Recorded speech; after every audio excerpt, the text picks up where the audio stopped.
இங்கே என் தம்பி வந்தோடனே தம்பி பார்ப்பனர்கள் அது சொன்னோன்னா பயந்துட்டான். அப்படிலாம் கிடையாது.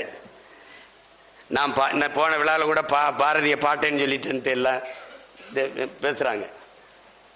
அவன் யாருன்னு தெரியுமா உங்களுக்கு? ஏன் அவன் பாட்டேன்னு தெரியுமா? அவன் தெரியுமா? அவன்கிட்ட போய் சுப்பையா தாண்டா ஒரு பேரு.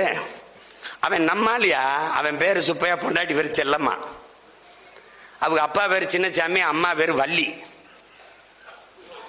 இவன் பாண்டையா இருக்கலாம், இவன் ரங்கராஜா இருக்கலாம். அவன் எங்காலு நம்ம பாட்டன் சுப்பையா. சுப்பையா எங்க சுப்பையா நம்ம பிரம்மன் தலையிலிருந்து பிறந்தான், சத்திரியன் தோல்ல இருந்து பிறந்தான், வைசியன் தொடையில இருந்து பிறந்தான், சூத்திரன் காலில் இருந்து பிறந்தான். இந்த பஞ்சமன் ஒருத்தருக்கான அவன் எதுல இருந்து பிறந்தாங்கானோ இவங்க கேட்க அவர் உடனே எந்திரிச்சு அவன் ஒருத்தன் தான் ஆத்தாளுக்கு அப்பனுக்கும் பிறந்தாண்டு போயிட்டான். இப்ப தெரியுதா ஏன் பாரதி என் பாட்டேன்னு? இதனாலதான் என் பாட்டேன்.